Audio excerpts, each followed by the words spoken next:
Hola gente, muy buen día, soy Mauricio Velarde de Motus Fisioterapia y hoy venimos a presentarles un video que habla sobre generalidades del sistema esquelético y las articulaciones. Lo hemos realizado con muchísimo cariño y esperamos que lo disfruten y les sirva de mucho aprendizaje.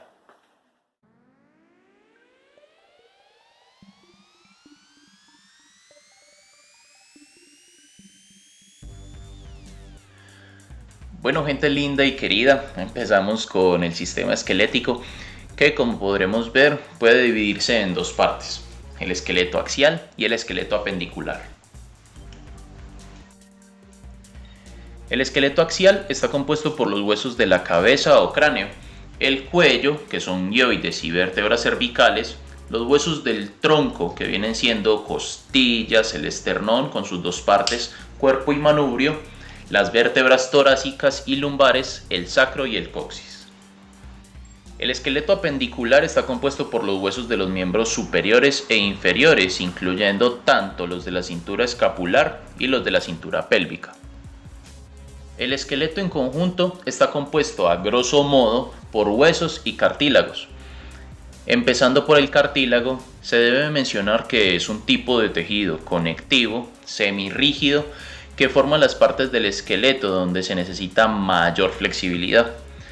Para dar un ejemplo práctico de esto, se puede mencionar que es donde los cartílagos costales unen las costillas al esternón en la parte anterior del tórax, en la unión costocondral y condroesternal. También se puede ver presencia de cartílagos en las superficies articulares de los huesos de las articulaciones sinoviales, dándoles la característica de ser superficies lisas, de baja fricción y deslizantes, para que se pueda realizar los movimientos de manera libre. Los vasos sanguíneos, o sea, venas y arterias, no penetran el cartílago, dándoles la característica de ser avasculares, y debido a eso, las células de los cartílagos, que se llaman condrocitos, obtienen oxígeno y nutrientes por difusión.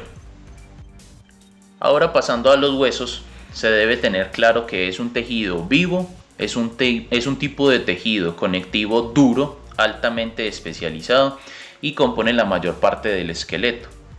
Las principales características del hueso del adulto son dar soporte para el cuerpo y sus cavidades. También puede brindar protección para estructuras vitales como el corazón y órganos internos. Puede ayudar en el sistema musculoesquelético siendo la base mecánica para el movimiento, funcionando como palanca.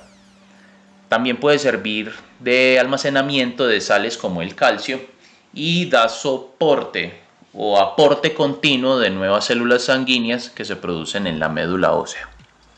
Hay un tejido conectivo fibroso que cubre como una funda protectora todos los elementos del esqueleto, excepto el cartílago articular. Ese tejido conectivo fibroso se llama periósteo y el que existe cubriendo el cartílago se llama pericondrio. Ambos tejidos tienen como función la nutrición de las caras externas del tejido esquelético, el óseo y el cartilaginoso. También pueden depositar más cartílago sobre el hueso, especialmente durante la consolidación de fracturas, y pueden brindar la interfase para la inserción de los ligamentos y tendones.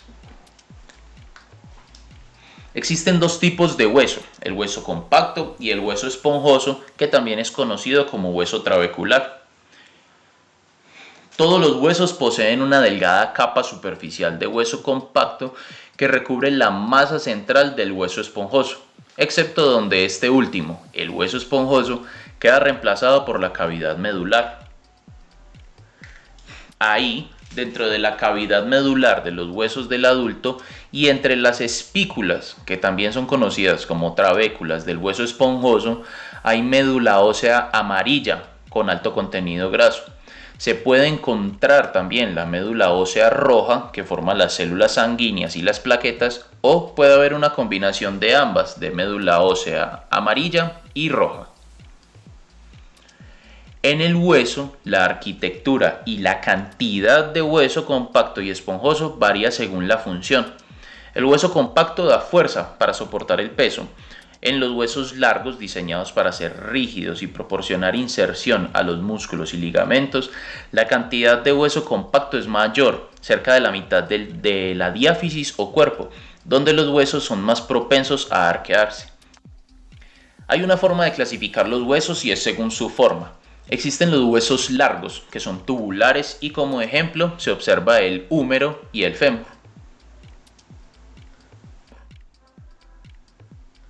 Los huesos cortos son cuboideos y se hallan solo en el tarso, y el ejemplo que observan en la imagen, los huesos del carpo.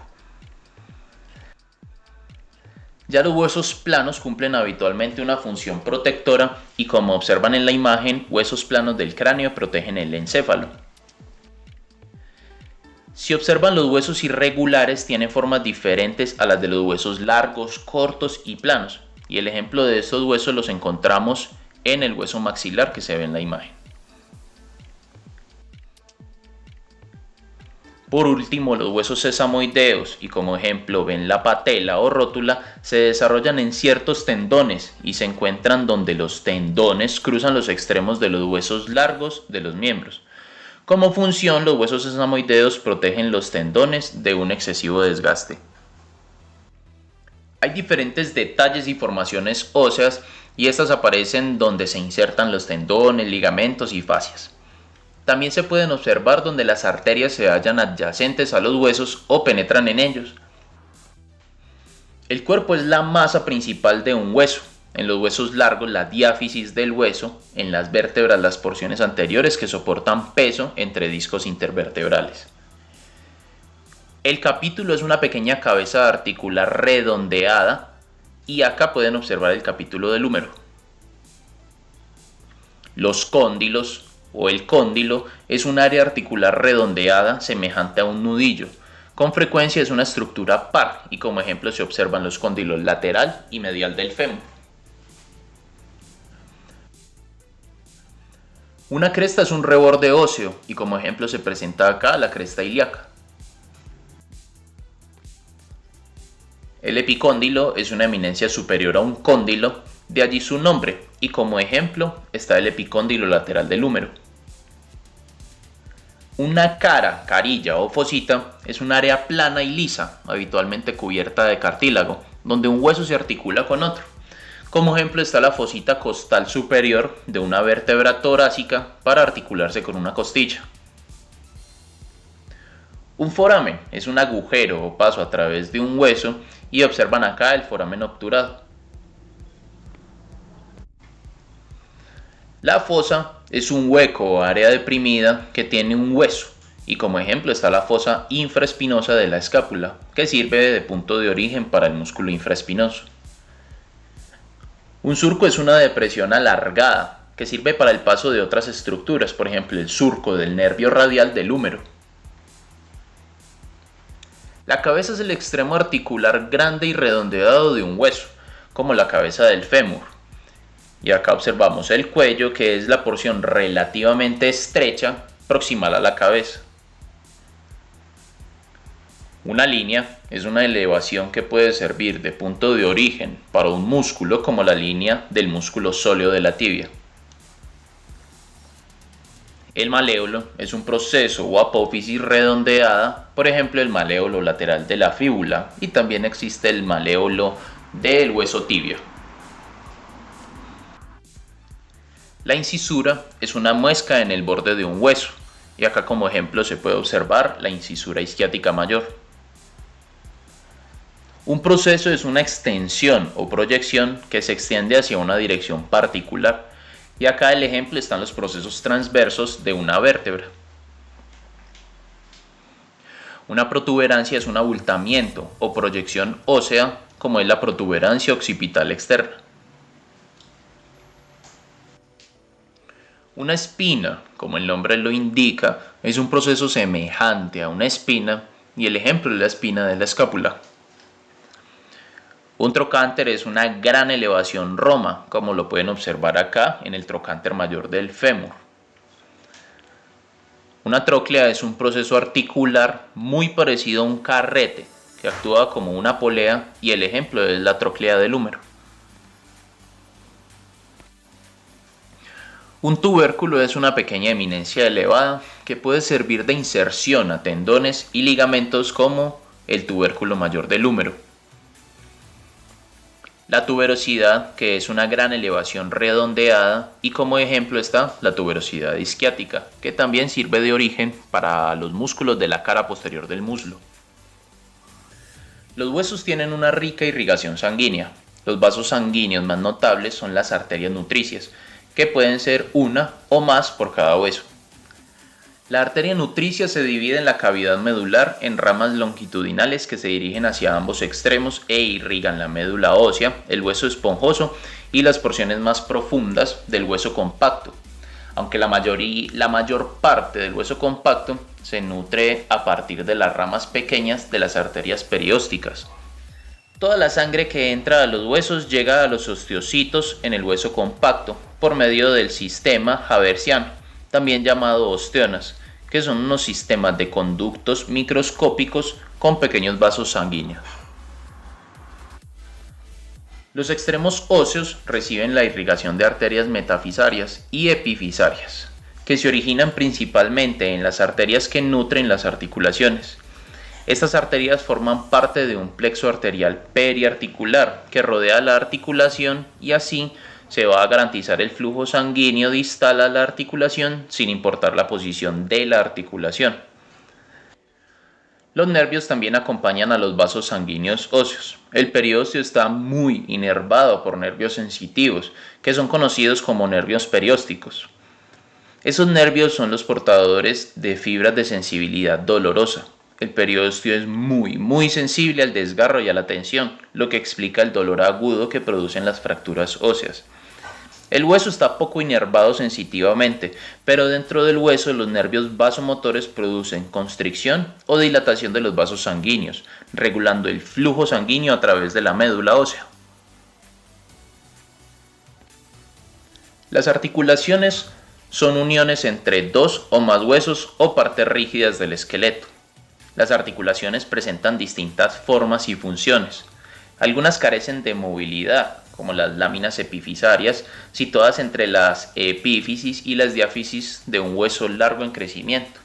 Otras permiten solo ligeros movimientos, como las de los dientes dentro de los alvéolos, y algunas se mueven libremente, como la articulación del hombro.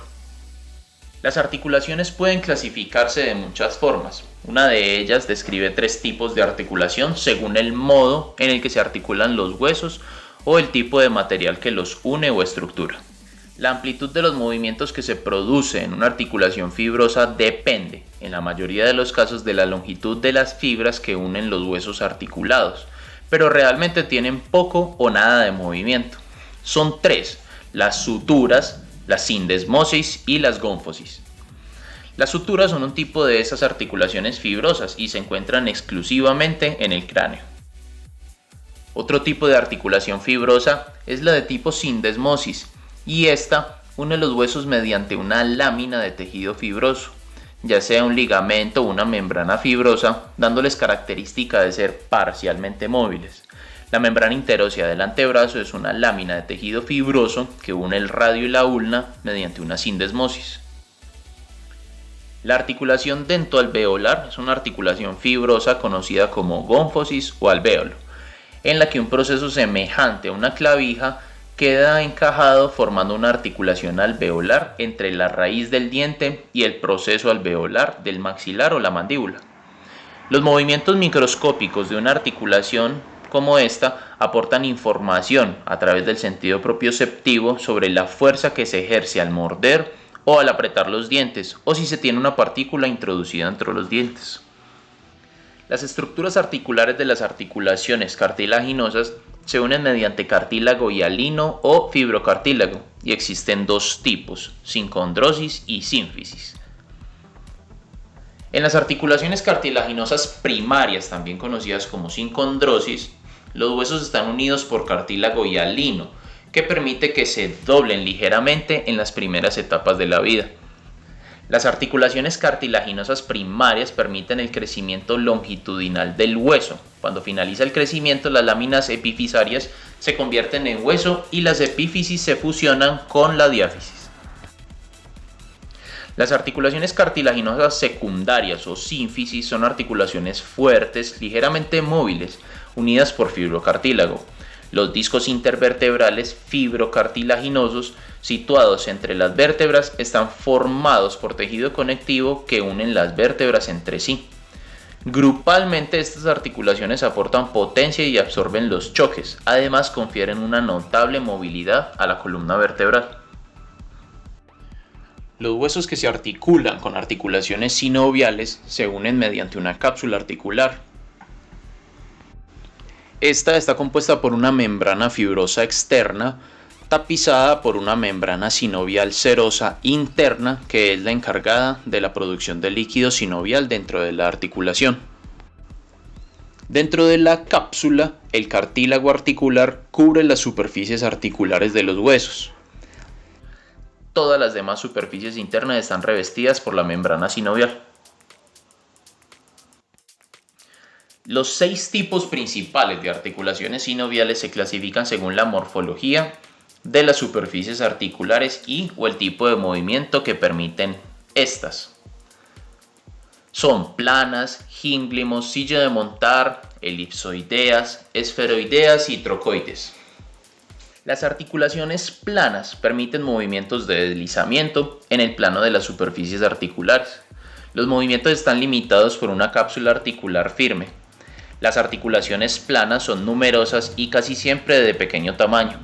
Un ejemplo es la articulación acromioclavicular entre el acromion de la escápula y la clavícula. Los gínglimos o articulaciones trocleares solo permiten la flexión y la extensión, movimientos que se producen en el plano sagital alrededor de un único eje que cursa transversalmente. Por lo tanto, los gínglimos son uniaxiales. La articulación del codo es un gínglimo.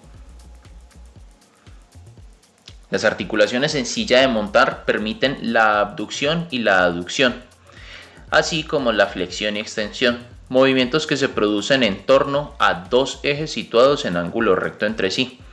Por tanto, las articulaciones en silla de montar son articulaciones biaxiales que permiten movimientos en 2 planos, sagital y frontal.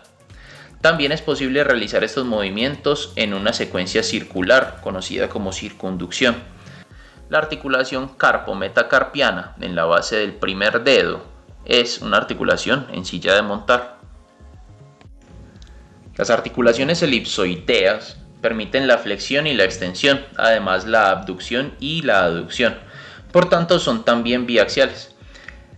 Sin embargo, el movimiento en un plano, el sagital, suele ser mayor que el otro.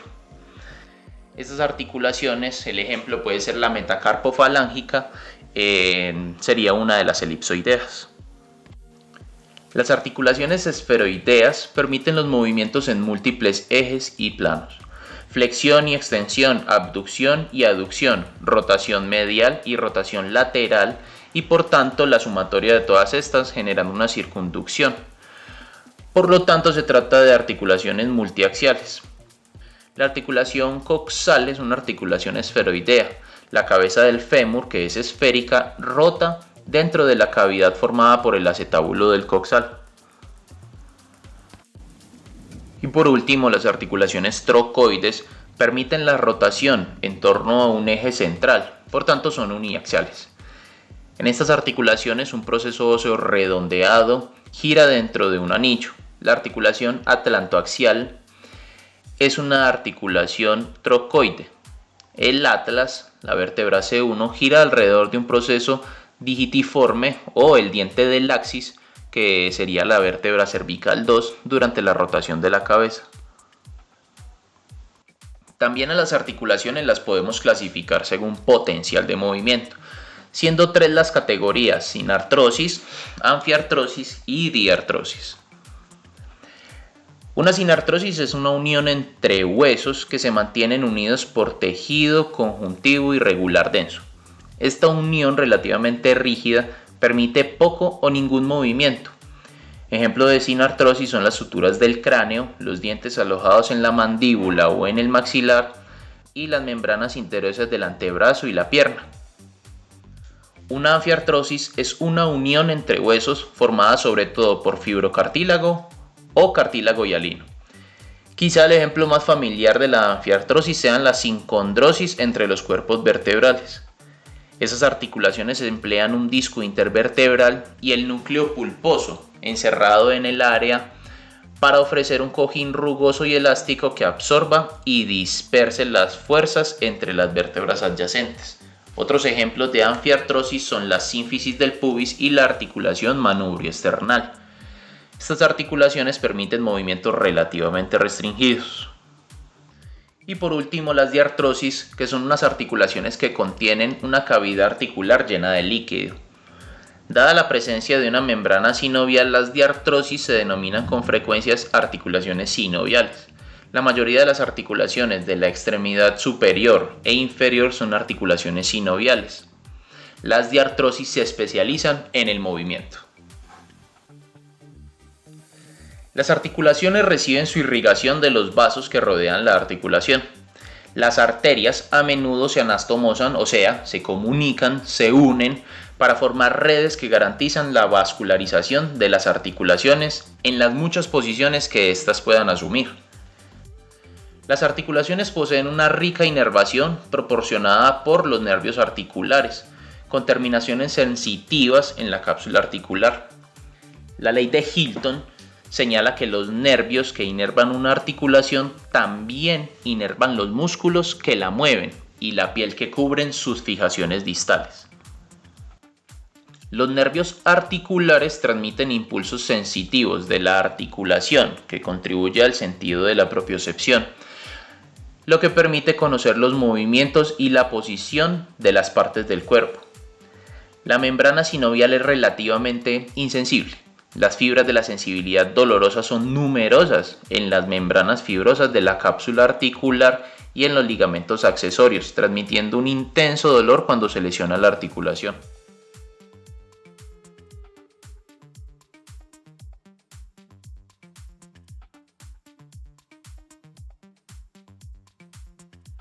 Bueno muchachos, hemos llegado al final de nuestro video de generalidades del sistema esquelético y articulaciones. Si les ha gustado, les pedimos que por favor le den like al video, se suscriban a nuestro canal de YouTube, Motus Muévete con Confianza, y si quieren nos pueden seguir en nuestra red social Instagram como @motuscpt. Esperamos que lo hayan disfrutado, que Dios los bendiga y que sigan un buen proceso de aprendizaje.